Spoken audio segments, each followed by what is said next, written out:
Okay, guys, welcome back. This is not Richard nor George. This is Matt hijacking Richard and George's show for season six, focused on growth and a big part of that being marketing. And this is something that I have struggled with in my own practice pretty much since I've bought the practice over 2 years ago. Like, just no clear plan, very middling results.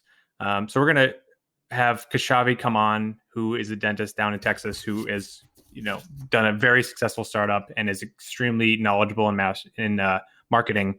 And she's going to kind of coach me through the struggles I'm having. We're going to see what kind of results that we can create. So Keshavi, welcome. Yeah, thank you, Matt. It's just, it's never something I fully have grasped. I've tried different things and have seen, not much results from them. And even recently, it's now really slapped me in the face that 30 new patients I had semi-consistently a year ago is now down to 15, sometimes even 10. So we're gonna title this segment "Matt Sucks at Marketing" and see if you can fix me up. No, we're going to title this segment as Matt's Potential to Grow. Okay, fine. So if you don't mind, Matt, I'll give a little bit of background and why I feel like I could help you. So I have a startup here in Texas, and I had about a couple months to plan the marketing strategy, because as startups go, we have 0 patients day one when we open. So for me, it played a big role because I had to make it work. I had to ensure that for my startup to be successful, or at least, break even, we had new patients. And so I tried several different things. A lot of these ideas I've sort of adopted from other people. So I don't want to say that this is all original content, but maybe the process or thinking about it could be original. I'm curious to see if acquisitions can have a similar sort of growth trajectory in terms of new patients, or whatever the case might be.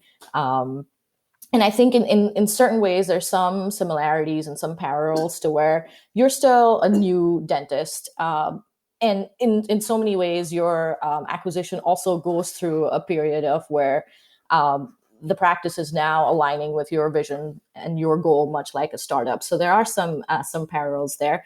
The advantages that you have is you already probably have great systems, which for me, I was figuring out as I was getting new patients. So I think that's already a great place to start, because a question that I often think about is what comes first, new patients and growth related to that, or systems. It's sort of like, what comes first, the chicken or the egg? But at least in our case, it's really the vision. And the vision can change as, practice styles and growth changes. But let's get into that, Matt. If you can tell me, I think you said no coherent plan when you first joined on or acquired your practice. But if you can tell me where you were when you first started to where you're now, and where you want your practice to go in the future. Sure. Yeah. So I bought the practice May of 2018 from a retiring dentist. He had a 2-day-a-week associate. So I took over and we let the associate go, and the seller stayed with me for just a couple months, finishing up cases. And then since then, it's been primarily a solo doctor office. It's 5 operatories in a kind of upper middle class suburb of kind of a distant suburb of New York City. Just kind of middle class families, pretty high earning. We're getting more of an influx of kind of the newer families come in. So in New York, what's the typically happens is they'll live in the city or Brooklyn, and then once they have a kid, and maybe the kid's a couple years old, they'll start looking in the suburbs. And my community is definitely one that they look to. Cheaper real estate a bit, get a nice house in the suburbs, and live that whole dream. So the kind of more longer term for the practice is me stepping back clinically. I'm bringing on a full-time associate that'll start in the fall. I'll drop to 2 days a week. And really from there, it's growing the patient base. Right now we have 2 full-time hygienists. Eventually want to get to where we have 3. And then eventually me stepping back fully clinically and having maybe 1.5 associates. We're in an office building, so we don't have any visibility, and we don't have any room for expansion. Any expansion to more ops would require fully moving the office, which is something that's available in the town. We do have commercial real estate that's open a lot of the times. But given that my plan is probably not to be here, 10, 20, 30 years from now, it's probably just stuck with the 5 ops for as far as our plan goes. Okay. And then, if you don't mind my asking, when you said high earning, and so what do you know what the median like annual household income is in your area approximately? It's definitely over 100K, probably low hundreds. Okay. Okay. And we'll find that out as we Yes. progress. Okay. Um, so in the grander, so what procedures do you like to do currently, or as you kind of scale back to like your day and a half, what would you like to keep doing? I mean, I love implant placements. I love extraction surgery. Um, Not so much endo anymore, but mainly the surgery realm is where I hope to stay. Doing an all in 4Ks a month, or um, keeping a lot of that, and then bringing the associate to do more of the bread and butter, do all the endo, and then eventually get into specialty procedures themselves, and kind of see that being the structure for maybe about a year, and then I kind of remove myself fully clinically. Okay, great. And then, are you trying to, do you think for your practice, are you trying to attract more families, more, what kind of patient is your ideal patient, both for the practice and then for the stuff that you like to do? Yeah, I want to say families, but then I also don't like treating kids. So maybe if the associate was good with kids, that's something we can more get into. I mean, this practice demographic wise has kind of followed the old owner. Like he retired at 65. A lot of the patients are around 65. They kind of just progress with him. They have, college age or maybe a little older kids themselves. But we really had that gap in like the 40 to 50 age range, and even maybe a bit lower in the 30s. Like we're really hoping to get the new families that move into town where the office they choose. And you mentioned like having systems and infrastructure in place. I feel like that's one area we really deliver. Like we really deliver a solid patient experience. We have the highest and most reviewed on Google. Like I really believe in our ability to deliver. I just don't believe in my ability to attract at this point. Well, we're going to make you a marketer by the end of it, hopefully. And also, I'm not interested in any of this stuff too. So like, Well, we'll get you where you need to be. That's a lot of the stuff can be sort of automated once we get on it. So, and thank you for being open about that, because I feel like for a lot of dentists, it's not an area that where they wish to spend a lot of time in, but unfortunately, it's one of those things where what shared practices stands for is like invest in the growth and the results will pay off. So same thing, sort of invest in marketing, not just like money wise, but time wise too, and it will pay off. It's something that has a lot of momentum. So so currently, as I got it, most of the patients are 60, 65, and then you have some that are early 30s but don't have families yet. Is that how you define your practice population? Or yeah, like we'll still see a lot of high schoolers, college age gotcha. kids that are like families of, um, the older patients that we already have. But the ability to attract that newer family moving into town. Um, I mean, for me, my skill set and what I enjoy doing is more attuned to the retiree community. Sure. Missing Yeah. teeth, have Yeah. extra income, and but yeah, I feel like we need to find those patients that will now be with the office for 30 years rather than Yeah, so the one kind of we have start with, okay, okay. So just having, well, I have like somewhat of an insight into New York, well, the city, not the state, but because I went to NYU. So I think, and then our sort of the city that I live close to is similar to where we have like a lot of young working professionals, and then once they have, they start thinking about a family, then they start moving out to the suburbs. So I think it's similar in that way. Um, so I think that there is like a little bit of a discrepancy in what we're looking to achieve in the practice style that you feel you have, and then maybe we can kind of clarify. So currently, you do want to see families because that's sort of a little void in the practice, but you don't like treating kids. The challenge is, or you don't care for treating kids. I'm sure if Mhm. it came to shove, you would. But the challenge is, if we, so there's two things, right? So if you can get an associate that enjoys / doesn't mind treating kids, that would work.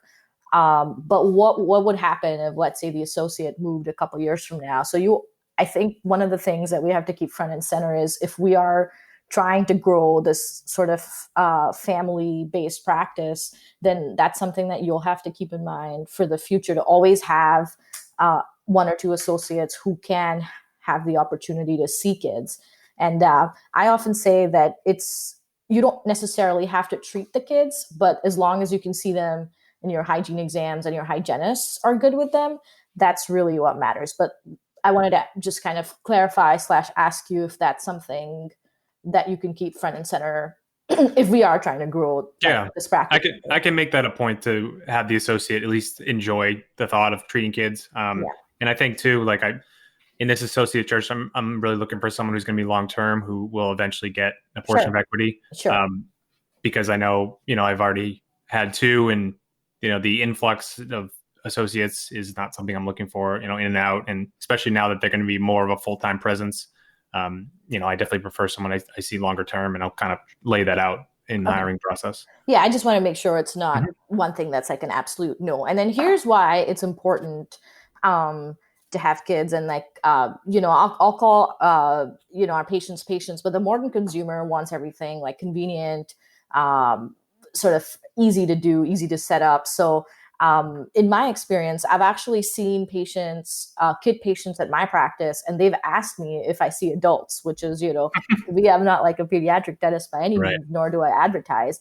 And then they'll also see sort of like how enjoyable it is, because you said, your new patient experience is solid, which is great, but they'll see how enjoyable it is, and they will bring themselves. Because at the end of the day, I think all of our patients have an inherent fear of the dentist, and we all want to be treated gently.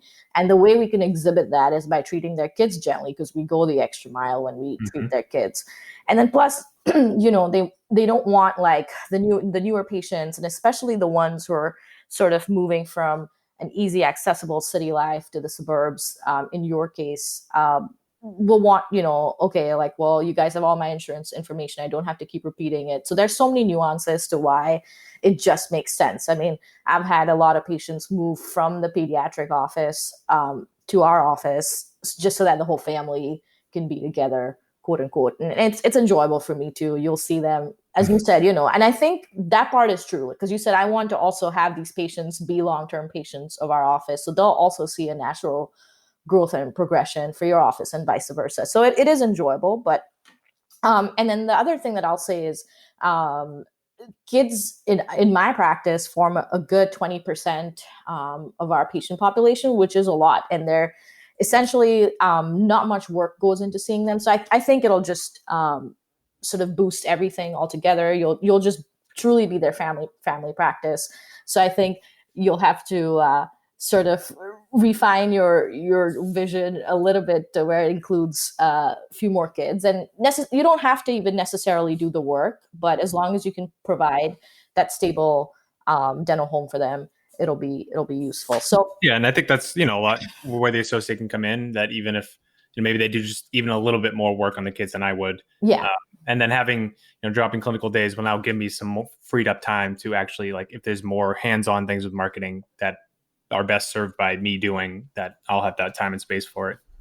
Great. Yeah. And then, I just think that, and I don't think this is like the industry's best kept secret, but the moms or the females of the family are making most of the 70% of the appointments are made by them. So it just ties into everything. As we go down this path, like, you'll have to probably make a few sort of quote unquote cosmetic changes in the practice to be more kid friendly. It doesn't have to be a lot. We don't necessarily do anything, but everyone just has to sort of make that gradual shift and change. And then you'll have to talk to your hygienist and speak about that. And then, so now that we've established that we're looking for families to be sort of the things that you're attracting primarily. And then, of course, we'd love for you to do more implants, extractions, and surgeries, and that will come. But I often feel like when you're trying to start a specialty mix or continue a specialty mix, it initially you feed from your own patients until when you start attracting patients or other patients, and then you start attracting those patients, those types of patients. And then let me ask you this, Matt, like, do you have like a vision in terms of like, like an office model or a vision that you for the office? Like this is your personal vision, but something. Have you thought about it, like a tagline or? No, I think that's a good idea, though. I think that's definitely something to bring in and can be added to our marketing and is also like, a motto for staff that is kind of a lens they're always looking through. Like, hey, are we always doing this, what we all set out to do? So, yeah, I Yeah. definitely believe in it. I don't have anything currently. Yeah, I could throw out a couple, but those are I don't know how friends would feel or colleagues would feel about that. But Hmm. and then we can sort of go into what it doesn't have to be like this long tagline. It's just got to be 3 or 4 words, maybe like a short sentence, Hmm.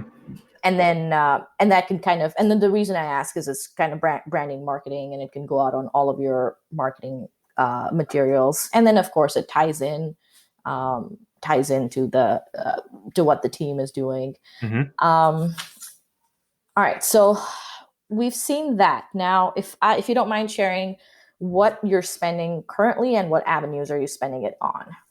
Sure. So we're doing 2K in Google Ads a month. I have a company who runs the Google Ads who also does my SEO upkeep. I do about 500 a month in a grocery cart ad. I do another 100 a month in a Catholic church nearby and their bulletin flyer. And I believe that is it. For my first year or two or year and a half, we did the low cost offering. We did the 99, then we did the 59. We did the Groupon, which definitely like artificially inflated our numbers a bit and wound up being patients that didn't stay long term, most of them. Sure. So we're not doing any kind of low cost offerings. We just push in-house plan when a cash patient comes in. But those are the kind of avenues I've done. The Share Per Access magazine. I Yes. happened to do it right before COVID, so I stopped after a month. I know the key with kind of those kind of things is a bit more regularity. So it's an avenue I've been interested in getting back into. But yeah, that's where we stand currently. Okay, and then limiteds or emergency exams. I know this, but are you comfortable with extractions and root canals? Mm-hmm. Okay. And then you're expecting your associate to have similar strengths as well, right? Or similar Yeah, skill set. for New York, because like New York, you have to do a residency, so almost all of them Yeah. are fine with extractions and endo. Okay. So what would your limited exam or how many limit emergencies do you see? We probably see anywhere from 5 to 10 a month. It's not a ton. It's probably maybe like a third of our new patients come in limited. It's not a Okay. big time emergency area. We do pull sometimes from uh, a neighboring city that we see more from there, but if it's local, it's usually through hygiene. Okay. And then do you typically accommodate same day like if they call you the day off, do you accommodate how easier is it to work in number one, a limited exam patient and then a new Mhm. patient? I mean, I think our barrier to entry is extremely low. Like we use Golden Goose for any new patient calls. They can get in same day.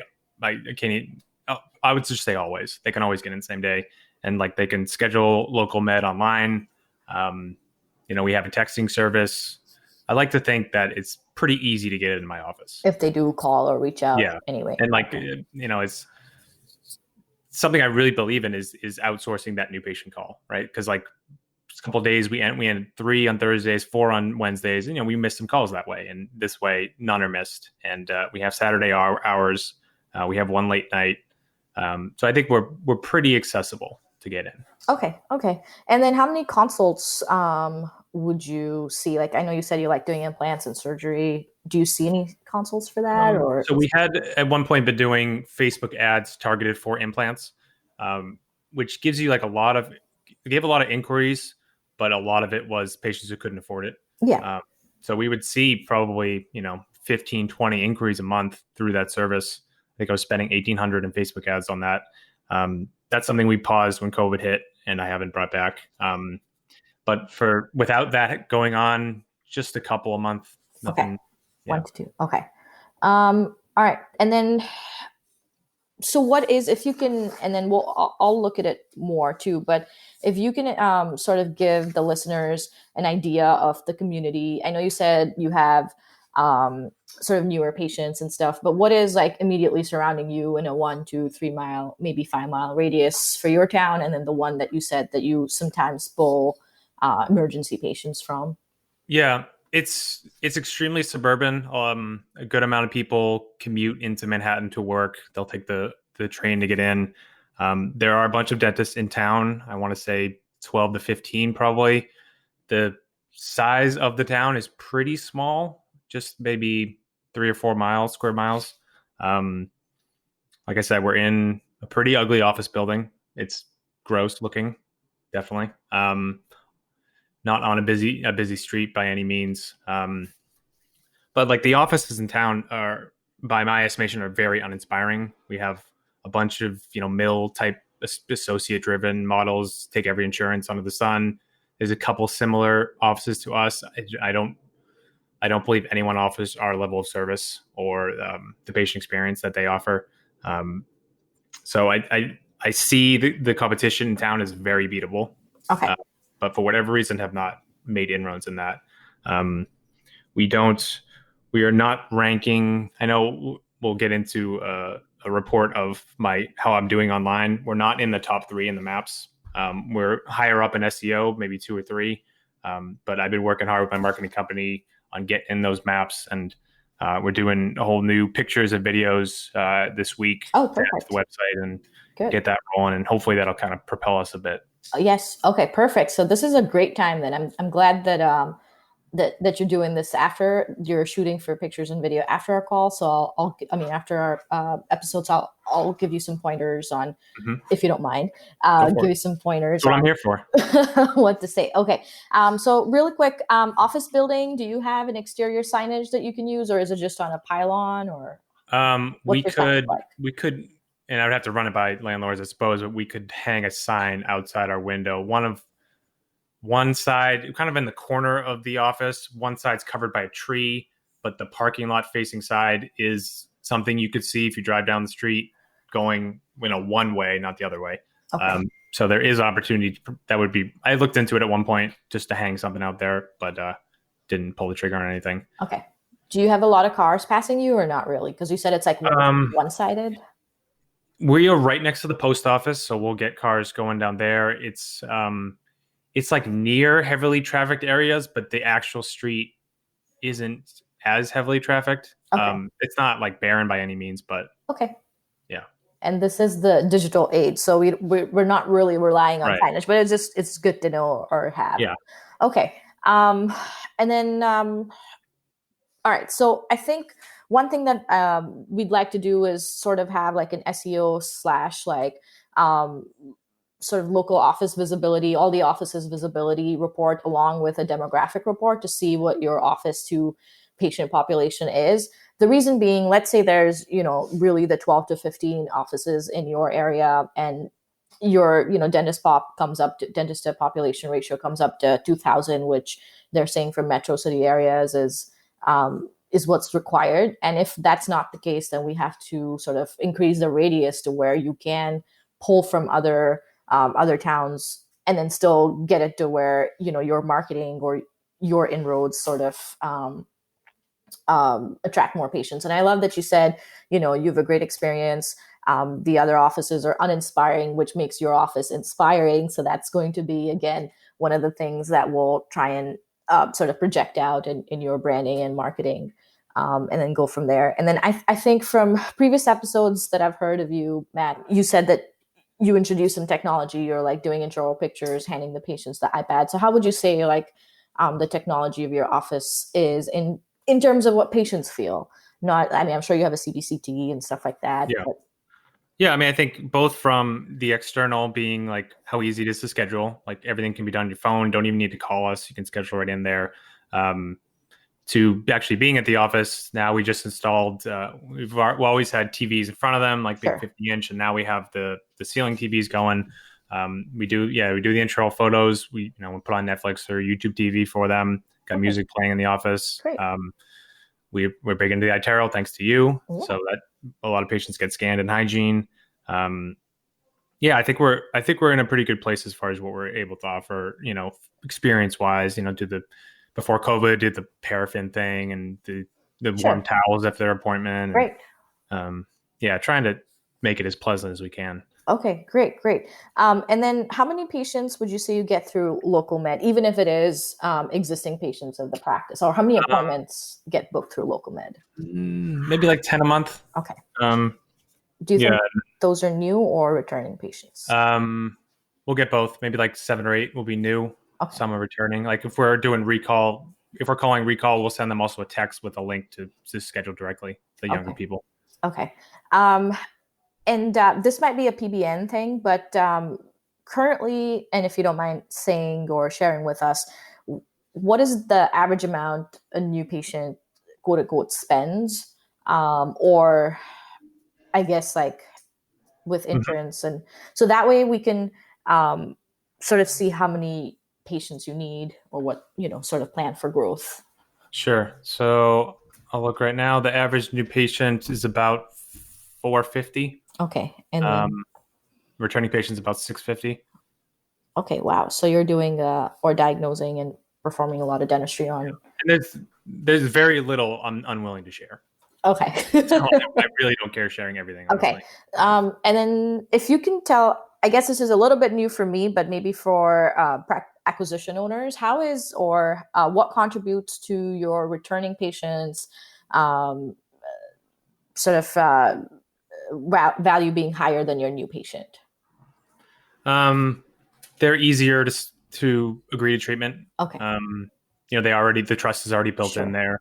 Um, we'll get some new patients who need a lot of work, and maybe money's a bit difficult, and those are the kind of the people that will kind of fall through the cracks Sure. and have to see other places, or we thought they took our insurance, we took their insurance, but then they come in and it's actually like a Delta HMO plan, or like some other thing like that. Like that's probably leading to why it's a little bit less for them. I mean, they're Okay. obviously like any other office, our new patients need more work than a returning patient. I Sure. mean, just a Yeah. function of it, Okay. but that's probably why. Okay, that's pretty cool because I always feel like new patients need. Well, my practice is very young, so maybe this will change in years to come.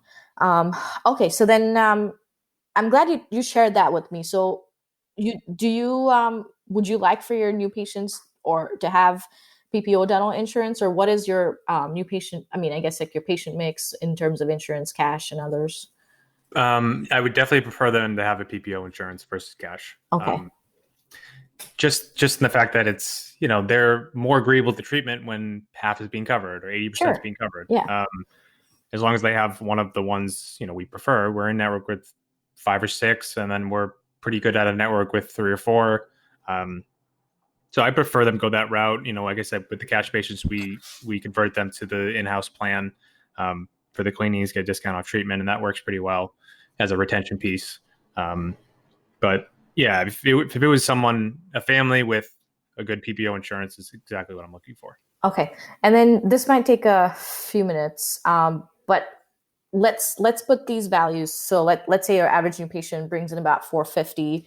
Um, what are you looking at, um, sort of in numbers, when you do have the associate, and then we can sort of divide it by new patients, and then maybe we can come up with a rough estimate of, because I think currently you said you're seeing 30. So I would like to see, I mean, obviously everyone would love to see 100 new patients a month, but what's realistic to your sort of values? Yeah, so I pulled the numbers of all my new patients the last 12 months, and 30 was pretty typical. End of fall, December of last year, we had 34 in November. December was 27, and then we had a bit of a issue. We switched marketing companies, and they went and damaged my online reputation pretty maliciously. And Oh no, that's yeah, terrible. that set us back. So that was in November, December, and then we hit a drop. We went down to 19 in January, 11 in February. Even pre-COVID, we were at the lowest numbers we had been since I bought it, really. COVID hit, then we were at 10 a month, just emergencies, and then starting to pick back up. June was 15, July was 17, August was 25. So Okay. in the good trajectory, obviously still not in a number I think we should be. Okay. I think 40 is very reasonable, and upwards to 60 is probably in my opinion, the limit. Okay. Um, So if I'm hitting 30 to 35 consistently, I'm happy with that. Okay. Okay. Well, we hope to get you to higher than pre-COVID and last Yes. year's numbers, regardless.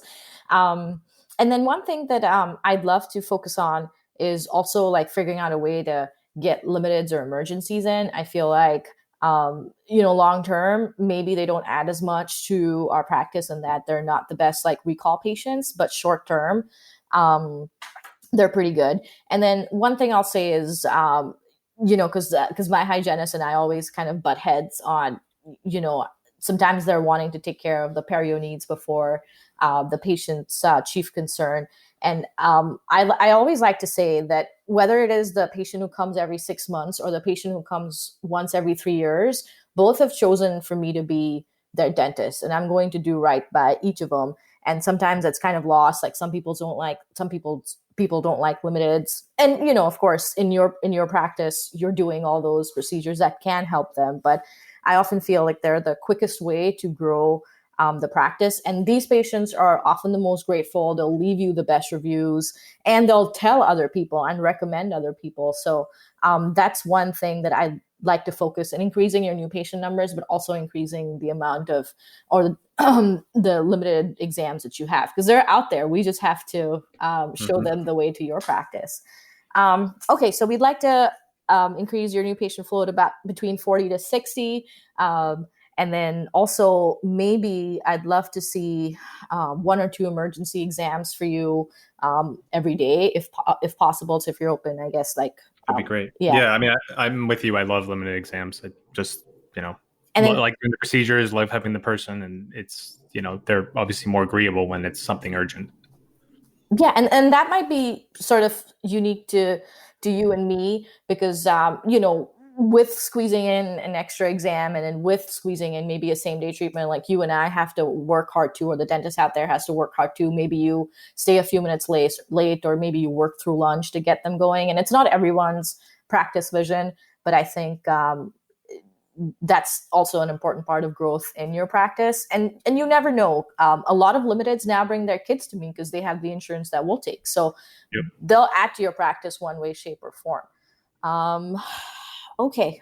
So couple things I would like us to do. I'd definitely like us to get a demographic study on dentist patient population, but a detailed one that can sort of tell us and confirm, or maybe it'll throw up some interesting stuff on what the median household income is, what the median age of the people who live in your area are. Can you talk a bit about this report and why, and like when it's smart for a person who owns a practice to get one? So for startups, of course, I mean, they are something that you absolutely should do. But I do think that it's important for practice acquisitions too. I think George has one, like a DIY study that he puts.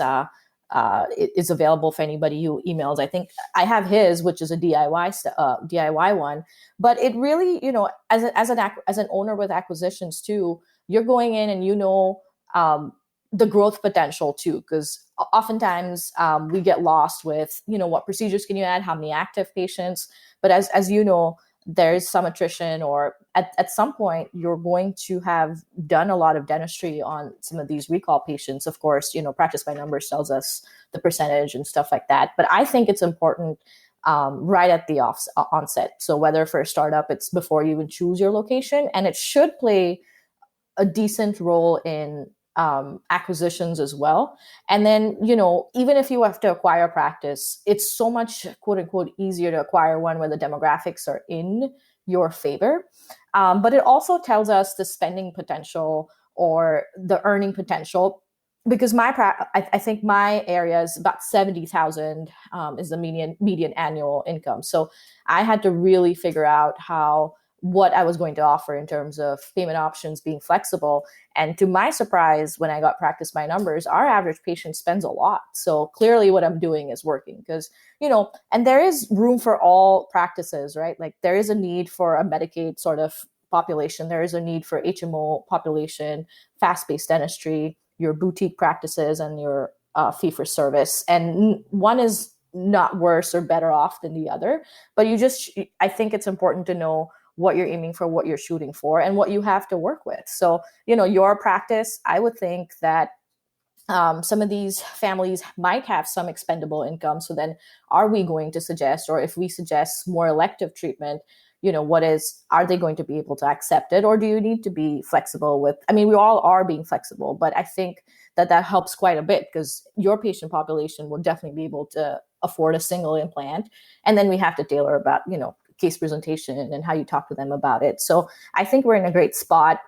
For any associate who comes, I think, we often talk about the clinical suite. So there is a lot of potential to offer several different things. And again, your patient population will be able to afford some of it. So to answer your question, Matt, right at the very beginning, because it can help with so many things. So for owners who have owned for a while, maybe like if they're in my shoes where they're like kind of stuck with marketing, don't know where to turn, and just want to like, okay, let's just start from scratch and figure this out. Oh, absolutely. Yeah, it's a great time anytime. But yeah, definitely, I think it's important. And we'll go into, once we get the report, we'll sort of go into and discuss all of it.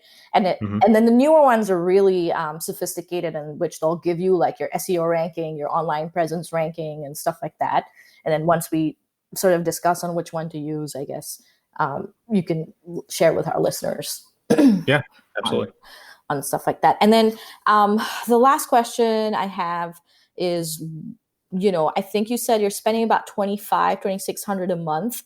What is, and there's industry standards throughout different numbers, but what is the maximum you're sort of willing to spend or you're budgeting to spend for this year? So, or monthly. the standards being like 5% of collection kind of being growth mode. Yeah. I'd be comfortable spending $7,000-8,000. Okay, that's great. Yeah, that's great. Yeah, that should get you enough. I guess like that should give us enough room to play with. Yeah. So one thing I'll say about marketing companies, and they're very useful for dentists who have no time. And as you said, it's not something you care for, so you want to outsource it to sort of people who are quote unquote who know what they do. So out of the $2,000 that you spend for SEO and Google, do you know how much is actually going to your ad spend? Those were all ad spend numbers. Management fees low, maybe $400 or $500, something like that. Okay. But yeah, all those were ads. Okay. Do you know if you're running any ads or what kind of ads are you running? Do you know, or do they take care of it? Yeah, so we're just running the Google ads. They are, I believe we have some emergency, but it's mostly general new patient type ads.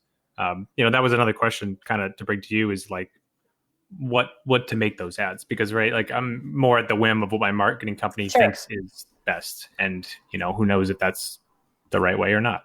Yeah, and I would, again, there's two ways. So I'll tell you what we're doing. So we hired and fired 3 sort of Google marketing, ad spend, SEO, what have you companies, because we really felt, and when I say we, it's my husband, but we really felt that we couldn't, number one, they could be spending it they're the experts, so they could optimize the spending, but we didn't know what they were spending on. And they tell us they're spending $2,000. But truly, if you ask me, they're probably spending way less than the 2,000. And it's very easy to say, oh yeah, we gave you, whatever leads or how many ever patients called your practice. It's very easy to make that number up. Not that I don't trust them, but there's one of few things that we can do going forward. We can sort of take $2,000 independent of your company, and then we can set up your own Google My Business Ads Manager campaign, and then we can play around with certain things where you and I, it's kind of like a practice by number dashboard, right? So we can see what's working, what's not working, what's getting the most clicks.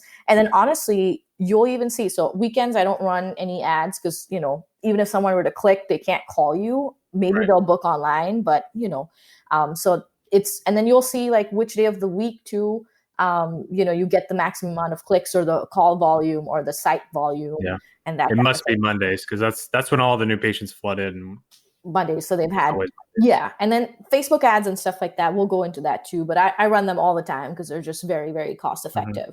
But that's one thing we can do is, and then once you're comfortable with taking on Google, we can sort of do away with the company and spend that money. Or you may not want to do that, but I often recommend to colleagues that that's one way to really figure out where the need is in your population. And maybe, we're trying to increase limited exams for you, but maybe there's just no need.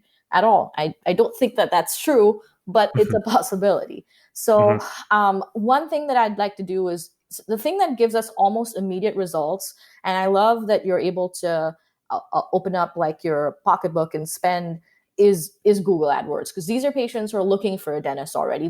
They already are in need for whatever reason, and those should be the ones that we should be able to optimize and grab right away. The other stuff that we'll go into just takes so much longer, and it pays off, of course, but that's like the instant gratification that you get. So if we can get you on the top of like the Google My Business page or the Google page, I think that's going to give the biggest return. And then in your case, you already have a good amount of reviews. And if we put ads out there, I guarantee instantly you're going to see it.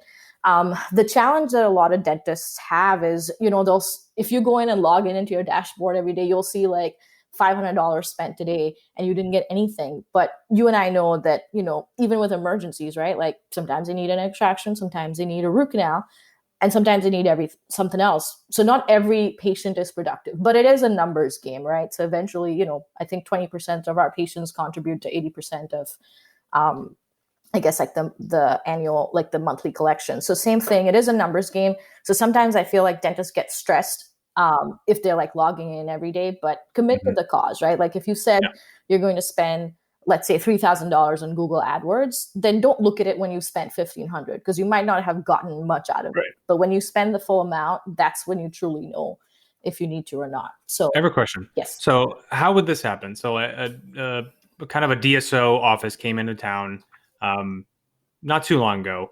They have probably 10 reviews, 4 stars. They are consistently at the top of the maps, and they are a newer office in town. Like, what are they doing in your estimation that is ensuring that they're always in there? So DSOs work differently to where they have several locations. So the way Google optimizes, or your Google My Business page optimizes them, is that they're linking in from all of the hits that they're getting from all the let's say they have 100 offices, right? So imagine how many patients are hitting their website. So it doesn't spread it across to 100. It takes it. So like, let's say there's one patient every day who's sort of visiting the 100 different 100 different offices.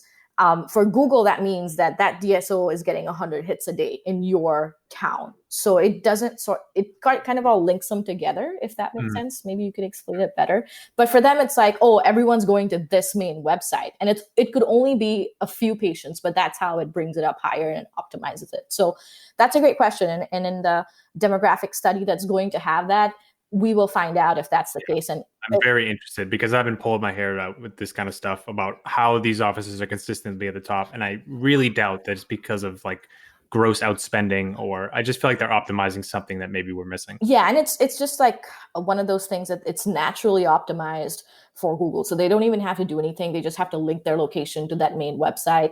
And then Google will feel like, oh, this place is getting, 1,000 hits a day, but it only is like maybe couple hundred from your from that time. Yeah. And it's the same for Facebook too. If you have one Facebook page, but like you link different offices to it, Facebook will automatically see a lot of traffic. I guess that's the word I was looking for. Facebook will see a lot of traffic, and then they'll automatically optimize it. And again, we just have to be the top 3. Of course, Matt, you and I think are competitive. We like to crush our competition. Yeah, it's been in my head forever. So we just have to sort of be in the top 3. And then, there's always a need for the DSO type practices too. Ours, there's like 3 or 4 in my town, and they always rank higher. But that's where we'll bring up in your marketing stuff. I think you said uninspired. So inspiring stuff for your office to where patients will gravitate towards. So I think one thing that we'll set up for you, if you want to do it independently, is we'll set up like a Google Ads Manager account for you. We will decide what the amount is, but at least we should start with 2,000 to 3,000. If you're willing to spend like 5,000, again, I guarantee you that you will see in a couple months, you will see an increase or uptake in new patients. One of the things that gives us results right away is, I would say, out of your $3,000 to $5,000, we should spend a good amount towards limited exams. And because they also have PPO dental insurance, they can also do a comprehensive. They don't always have to be cash. So a lot of my limiteds get converted to comprehensive exams. Some of them will come and say become patients of the practice, and some of them will be less likely to, but I think it's still worthy to have them as active patients. And then we can set up, and then in our report for Google too, we'll find out what the average click is. So like I try to do a lot of Invisalign at my office, but one of the things that I found out is the Invisalign pay per click is just so much more expensive because that's where everyone's throwing money in. So in that point, I mean, or like implants are usually also a high dollar ad spend. So when we only have so much to spend, we'd rather spend it on the things that nobody's spending on. So for my office, I found out that nobody was advertising on wisdom teeth extraction. And if you get an associate who does that, or if you do those yourself, that's where you'll get immediate results in areas that nobody's thinking of spending money. So we'll get an idea there. Yeah. And again, some of these things maybe your company should be able to share with you because they've done the research. But if we want to do an independent study, we can. It's sort of real easy to find, and we'll go over that stuff in detail. Another thing that I really liked is, when we're defining a brand and we're sort of, every practice has a story. Like you have a story too. And I read the book, I think, Building Your Story Brand. We'll have it in the show notes where it says, when you're trying to get patients in the door or consumers through the door, it shouldn't be about us as dentists. It should be about them, and it should be about the result that they're looking for. And we are only guides, or our practice or our team is only a guide to get them to their end results. So when we think about your vision and your branding, it should very much be about about the patient and what you can bring for them, and how you can help solve problems for them. So, I love that you said your office, by the virtue of the others being uninspiring, your office is definitely inspiring. So how can you inspire the patients to, reach their best potential? How are you different? And I saw your website and I think it's great, but are you planning to get all the new videos and stuff is there a way to add it to your existing website? Is that what you're doing? Yeah, so that should be within the next month, all on there, to kind of give it more personal feel, and they can kind of see more of what the office is like before they come in.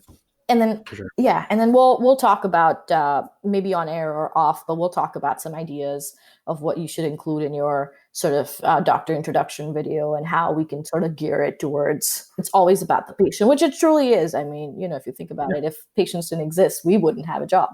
So. For sure. And then, how do you say that, hey, we have the best of the technology, and how do you showcase that and sort of bring that forefront? And then the third thing is, I feel like we're not using your online scheduling to the best of our abilities. So my practice will see about 30 new patient appointments booked online every month. Which is a decent amount. And in the beginning, it was a lot less, but now that we're gaining traction, we're seeing that. So we'll try and link, because when I tried to look at your Google My Business page, it didn't have can schedule online tab, which I'll show you. Yeah, show me that. Yeah, I didn't even know it was a thing. Yeah, so we'll have to have you add pictures to that and constantly update your Google My Business page. And I think I heard George say, and maybe I don't know if you said that, but he doesn't believe in SEO and it doesn't work, and there's no point. We've slowly turned him now that we've introduced him to a company who actually can deliver. Okay, great. He's been turned because of course we can or cannot pay for it, but a lot of this is SEO related as well. So just by adding new pictures and being constant on your Google and your Facebook and linking all of those and getting the pixels going together will work as well. So all right, so and then we'll work on Facebook too, and we'll go to the second call. So this is, I have some homework now. I got to get the site visit, the SEO report, start the Google Ad Manager, and boost the online scheduling, get those videos uploaded. So I got a lot on my plate. Thank Yeah. you for everything. And next time we'll have some more information. We'll have all my reports so we can really dive into, where is our money best optimized and what is the competition doing that maybe we're overlooking. And so this is great, Keshavi. Thank you so much. Yeah, most welcome. I hope I've given you some food for thought and given our listeners some food for thought and a good starting point. Well, we'll see you guys next week on Richard and George's show. All right. Bye.